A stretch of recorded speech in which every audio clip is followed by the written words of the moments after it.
All right, welcome back to another video on the channel. And yes, this is weird because there's not a bracket and there's not Ultimate Admiral Dreadnoughts that's first up. No. Well, here's the thing. This is my good friend Isaac Sands, and he is the judge and adjudicator for the tournament. If you recall, on episode 1, Rule 8 stated that each teacher gets one challenge. Well, we have a challenge. Mr. McEwen has challenged the results of the fight between his German ship, the Hans Gruber, and Mr. Wong's Austro-Hungarian ship, the von Boost. So, we are here. We will be reviewing the allotted. We will be reviewing the video. We will be reviewing the claims from each teacher. We'll be talking about it, and then Isaac, as our judge, will state his final decision. So, how you doing, Isaac? I'm doing quite well. College has been a bit rough on me today. Woke up at 9:30 to go to a total of 3 meetings and 3 classes, and I have not eaten yet today. But I am excited for this. Jeez. All right. Well, happy to pull you out of what you're doing, and happy for you to be here. Me too. I'm excited for this. All right, so why don't you, as your judge, you have, of course, the case file pulled up. Why don't you just read off some of the stuff so that the viewers know a little bit of what's going on? Of course, court is now in session. As Eddie mentioned, this was between Mr. McEwen and Mr. Wong of Germany and Austria-Hungary. I don't know why I said it like that. Austria-Hungary, respectively. Concerning the ships Hans Gruber or Hans Gruber GBT and the von Boost. Now, the key facts, I will just quickly read those off. Both ships had run out of their ammo during the battle. Von Boost had higher structural integrity and buoyancy than Gruber did at the time. And Boost ultimately won by ramming the Hans Gruber at the very end. Weather was extremely bad during the engagement, as it had been in Von Boost's other engagement, which I did witness.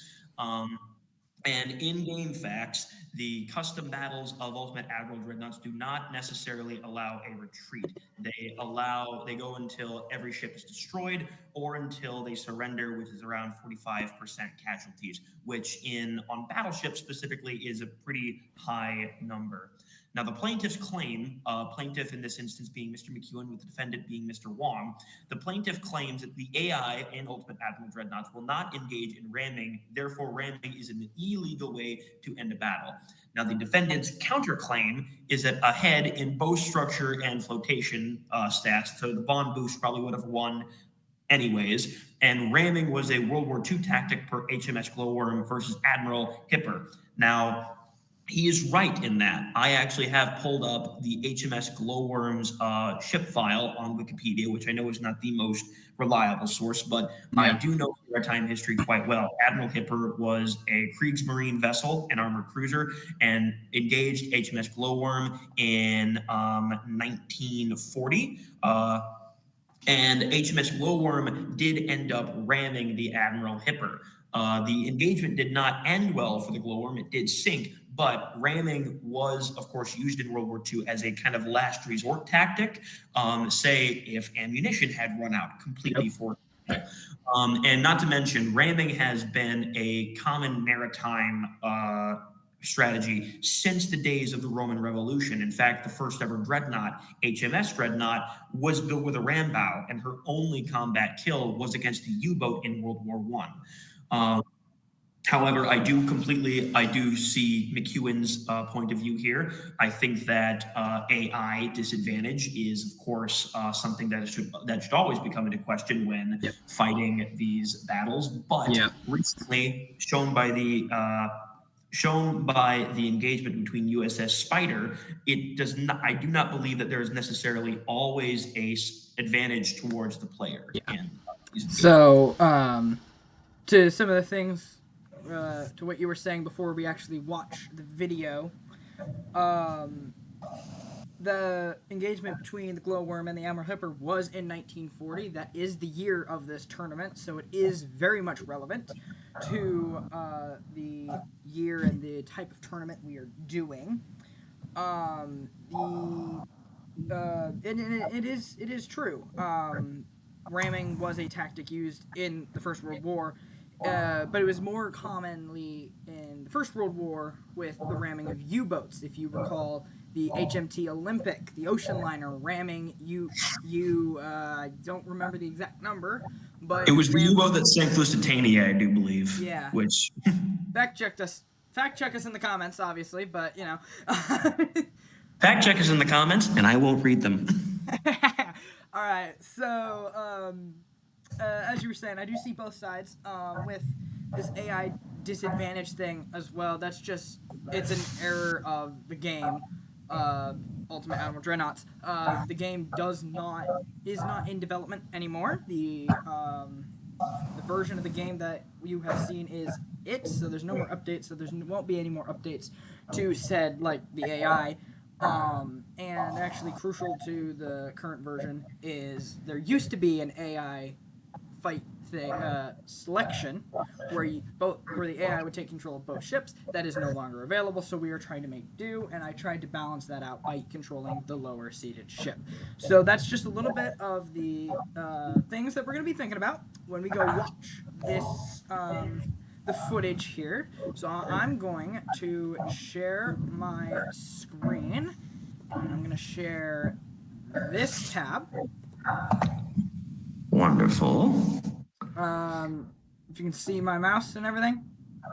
I can see everything on there, including the second recommended video. All right, perfect. So we're at full now.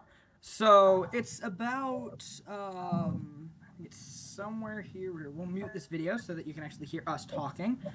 I think it's somewhere around here. And I did talk to Mr. Wong a little bit before this. Trying to find the place that he was marking there. Okay, so marking here. This is about 57 minutes. They're about 58 minutes into the actual video. As you can see, there's no ammunition for the 18-inch guns, and I think if I play this video, there will be no more ammunition for the Hans Grouper either. So there's no ammo for either of the 18-inch guns. Part of Mr. Wong's thing, his counterclaim was he was ahead in both structural and buoyancy, and I mean 73% structural, 57% buoyancy compared to Hans Grupper's 37 and 26. So, I mean, there is to that end, there is that. Yeah, Von Boost had clearly gotten the better of both the gunnery engagement and also the armored advantage in this instance because and that's very clear to see throughout the fight, as it were, whether or not ramming or not, this definitely would have been a very tenuous situation for the German crew. Yeah. In real life, I would imagine that there could have been a very high chance that the Gruber would have been scuttled, possibly. How Bismarck was in her final battle. Yeah. And I'm skipping through the video here. I'm trying to find something else that Mr. Wong did say was at this point, there's a point where he noted the point exactly where Von Boost loses the main gun ammunition for the 18-inchers. And he wanted to mark what the stats were for all of that, wherever that is. So we'll watch the video there. Obviously, this is about 51, 52 minutes in. And I think it's now she's lost the ammunition. I'm trying to look in the report chat over here exactly where it says that the 18-inch guns are done. Yeah, the HUD does say at where you were, the HUD does say no ammo. Yeah. I'm trying to pause it exactly where it is. Right there. There? Yeah, I can see it right there, yeah. Right there, or roughly right there. Yeah, no ammo for the Von Boost. And if you look at the structure and the buoyancy of the Hans Grouper, it is 42% structural integrity and 49% buoyancy over here. This slide here is a bit slow. This is the live stats for the Hans Grouper here. This is a bit slow. So that's what the Hans Grouper is dealing with and he wanted to mention where the Von Boost is. So the Von Boost is wow, I highlighted Hans Gruber a lot, didn't I? We'll highlight it. We'll skip ahead just to try and get to where it shows Von Boost's stats. There's some Goodness more gracious. hits. So there's some more hits, obviously, and I think it's these From the 6 secondary inches battery. right here, yeah. And it was right there. There we go. Right there. There we go. So it's a little bit after. Well, now this. Oh wait, no. This still says it has ammo. I think I was highlighting Von Boost. Not. Don't think I was highlighting Von Boost. I wasn't. I was still highlighting Hans Gruber when it said. Well. When it said the ammo. So I'm trying to find. So yeah, I got confused by myself. So let's find the exact moment. I'm hiding it. That I lose. I'm highlighting Hans Gruber right now. So when that's one more shell. That's one more shell. Of yeah. 18 inches. So she's about to fire now. So more or less, they lose ammo. They lose the battery ammo. Yeah. Yeah. So she's at. Now she loses it right there. That's the last volley, which is said one more shell, but it fires 2. So I got an extra shell, I guess. Structural integrity is 73%, and the buoyancy is 57%. And I bet I'm gonna highlight Hans Gruber here, and we're gonna see right there. Okay, so her structural is 39 and her buoyancy is 32. So Mr. Wong said at this point, with 18 inches run out, didn't matter what I was gonna do to control Mr. Wong's ship. The Hans Gruber was gonna go down at this point. It doesn't matter. It was just a matter of when, he says. Now, one thing that Mr. McEwen did say was that it was sometime towards the end when the 2 ships are close to each other that the 6-inchers, one of the guns on the ship of the Hans Gruber was not actually firing. I think it was the 6-inch gun. He notes is not firing. So Von Boost actually here. So if we look at this, this is an hour and 11 minutes in. Von Boost's structural is 67%. Shut up. Hey, I haven't even been doing that long, and I'm a film major. And the buoyancy is 57. There's no ammo in any of the gun turrets. So Von Boost is completely out of ammo. And Hans Gruber has ammunition to take. So she still has ammunition in the secondaries, but 3 of these guns are not angled. And one of them is firing, but I don't think it fires for very long. So as we approach the lags, as we approach the ramming moment, the moment of issue. Yes, moment of issue. So I think right now Hans Gruber is not firing at all, but it still says that doesn't look to me. Well, this is the Von Boost, but if I highlight it, so the turrets are not angled right. Right here, and that's where the ram contact happens.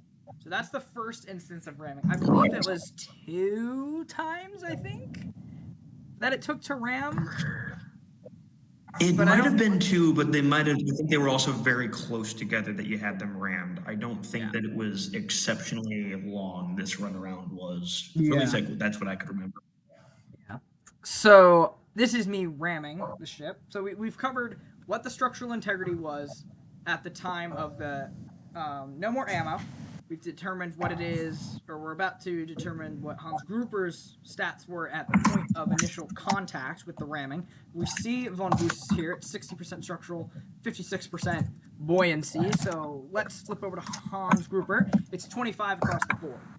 So there's that point. And I think another point is, so we've covered the counterclaim from Mr. Wong. Let's cover a little bit of what Mr. McEwen was saying, was that the AI in this game will not ram player ships. So if you do you want to look at that?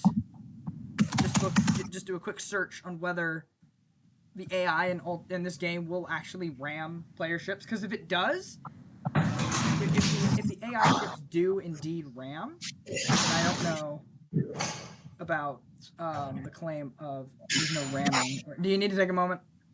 Sorry. No, I should be good. All right. So if you want to look that up and see if the AI will actually ram player ships, then I think that gets rid of McEwen's claim. Right? Because the counterclaim, or the plaintiff's claim, is that the AI will not engage in ramming in the game.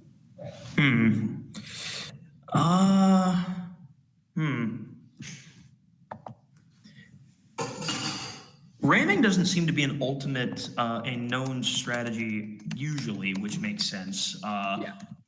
Dreadnoughts. I mean, the damage point is there, so it's in the it's coded in the game that the ships can ram. That's not the question. The question is, will the AI engage in it? I think that's Mr. McEwen's main point at this, and that's what he's arguing. Because the main issue is human versus AI strategy, I guess.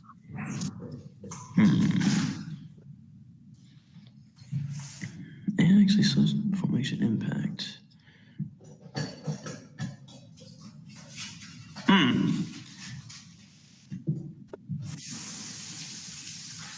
I have a comment on Reddit that admittedly is 6 years old. Okay. And it mentions when playing with older ironclad vessels in this exact game, the AI is attempting to make a ram, but slows down. But according to comments, this is because this is a glitch. So in theory, there definitely is a possibility with ramming. Now my hypothesis is the reason that the Gruber didn't attempt to do this under AI control is because this is specific. The Reddit thread that I have pulled up is ultimately about ironclads, which ramming was much more common in the age of ironclads than it was in the age of 1940s Bismarck-esque. Yeah, and I don't think the bow as well. I think the AI code in this game is smart enough to recognize that this hull is not good for ramming. I mean, when I rammed it with the Von Boost, which is about the same bow type and it's the same bow shape, it took a lot of damage. So these hulls aren't built for ramming, but if the AI makes an attempt, now I know that was for ironclads, the AI makes the attempt to ram, could it be inferred that it's in the AI code, regardless of year, regardless of tech bonus? Could there be an argument made that the Gruber could indeed, under AI control, attempt to make the ram? I would say yes in that regard, because again, given that I think the way this AI works in this game is that it looks at the time period, the ship design, et cetera, et cetera, et cetera, and that's why, and I know this because if you set in your campaign years, like say if you're fighting in 1910 or even 1906, you're not going to see any pre-dreadnought battleships. You're going to see dreadnought battleships. Yeah. Yeah, the AI is smart enough to know the tactics of that time period, and ramming was not common in the 1940s. The reason that the HMS Glowworm has her own specific Wikipedia page that is that in depth is because ramming was not common in the Second World War. And again, this is 1940. HMS Glowworm was 1940. It was unprecedented even at the time. So the way I see it is that the AI, you can see here, it looks like Hans Gruber is attempting to turn and run, or it could have also been attempting to angle its last secondary turret to fire upon the Von Boost, which, acknowledging your command in this action, you positioned the boost so that way it was right behind the ship, no gun could have fired at you. Yeah, and that's a very technical move, which I can understand the AI not doing. But on the debate of whether AI can ram, from the evidence that I've seen, I've not played much with the ironclads, so I don't know if I can't say this from personal experience, but from what I'm seeing from tactics so far, and from what I know the tactics of the AI in this game, it definitely could have, Okay. but it wasn't in the list of possibilities in this specific scenario. All right. And then to your point, because no, that question's also going to come up. Human control. I positioned the Von Boost right behind the Hans Gruber so that no guns could fire. Is that a historical tactic from the 40s? If the ships run out of ammunition, in real life would a ship position itself to where no guns can fire it at it? Most definitely. That is Okay. the whole tactic of crossing the T. All right. And specifically in the Battle of Just Jutland. dotting the I guess we can call this. Dotting the Yeah, I on this one.